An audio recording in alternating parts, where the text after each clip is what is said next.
34वां अध्याय।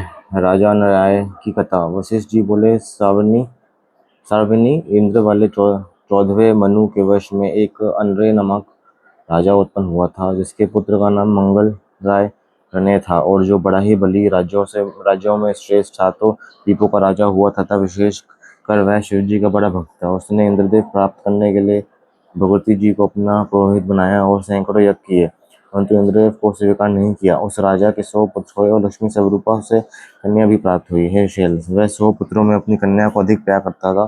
सी प्राण प्रिया 50 सेनानियां थी। जब वह कन्या बड़ी हुई तो उसके विवाह के लिए उसने उत्तम वर की खोज की और यंत्र तंत्र पत्र भी भेजा। इधर राजा अनरेय की कन्या अपनी अनेक सखियों के साथ सरोवर में विहार करने लगी। एक समय पिपलादी श्री उसे देखकर काम से अत्यंत प्रेरित हो गए और उन्होंने उसे प्राप्त करना चाहा और दूसरों से पूछा कि ये किसकी कन्या है। उन्होंने बताया कि दूसरी लक्ष्मी के समान ये राजा अनराय की कन्या है और उसका नाम पुंछा है तथा राजा इसके विवाह के लिए अन्यों से पारित है।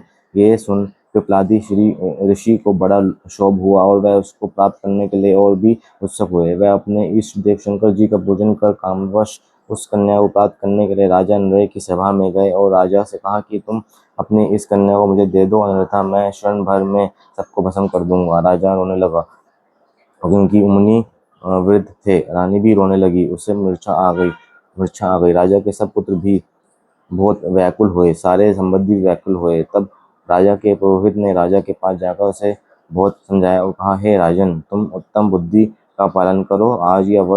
आज या वर्ष दिन में तुम किसी सुपुत्र या दूसरे किसी को ये कन्या अवश्य ही दोगे। फिर हमारे जैसे शतपात ब्राह्मण और एक मुनि को ही क्यों नहीं देते हो? इसमें तुम्हारी संपत्ति की भी रक्षा हो जाएगी। फिर मैं तुम्हारे शरणागत हूँ। राजा रोने लगा, परंतु पुरोहित की बात उसके मन में बैठ गई और उसने अलंकार युक्त उस कन्या को मुनि के हवाले किया। पंचाल से विवाह कर मुनिराज अपने घर आए, परंतु वृद्ध ब्राह्मण को कन्या देने से जो राजा के मन में ग्लानि पैदा हुई तो वह घर बार छोड़कर तप करने के लिए वन में चला गया।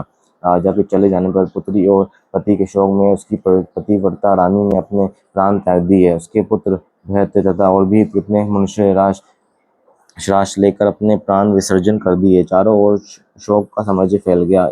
उधर राज्य अरण्य वन में जाकर शिवजी की तपस्या करता हुआ सर्वग्रामी हुआ। तब उसका ज्येष्ठ पुत्र कीर्तिमान राजा हुआ। इसलिए हे शैलराज, तुम भी अपनी कन्या को शिवजी के लिए देकर अपनी